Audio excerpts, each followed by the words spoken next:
मंत्री गणेश नाईकांचा शिंदेंच्या बालेकिल्ल्यात 24 फेब्रुवारीला जनता दरबार, ठाण्यात झळकले जनता दरबाराचे बॅनर। पक्षातील माजी आमदार अनेक पदाधिकारी साथ सोडून असताना उद्धव ठाकरेंनी बोलावली बैठक। 20 फेब्रुवारीला आमदारांची तर 25 फेब्रुवारीला खासदारांची बैठक।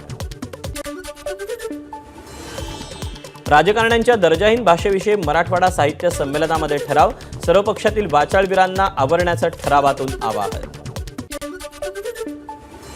सिंधुदुर्गात केंद्रीय मंत्री नितीन गडकरींचं भाषण सुरू असताना एनएसजी कमांडोला भोवळ, वाढत्या उष्णतेचा त्रास झाल्यानं कमांडोला भोवळ आल्याची प्राथमिक माहिती। मिठी नदीच्या रुंदीकरणात आणि खोलीकरणात झालेल्या गैरव्यवहाराचा तपास आर्थिक गुन्हे शाखेकडून केला जाणार। गाळ उपोषणासाठी देण्यात आलेल्या कंत्राटात गैरव्यवहार, प्रवीण दरेकर, प्रसाद दाड यांनी आरोप केला होता।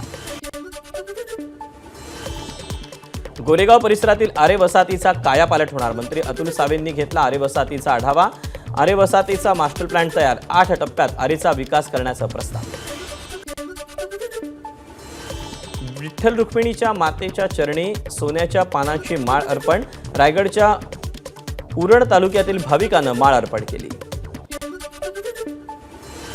आता प्रत्येक राज्यांच्या राजधानीत प्रतिबालाजी मंदिर उभारणार, आंध्र प्रदेशचे मुख्यमंत्री चंद्राबाबू नायडूंची घोषणा। तिरुपती मंदिर संस्थान आणि आंतरराष्ट्रीय मंदिर समिती मिळून मंदिर विस्ताराबाबत योजना राबवणार। एबीपी माझा, उघडा डोळे बघा नीट।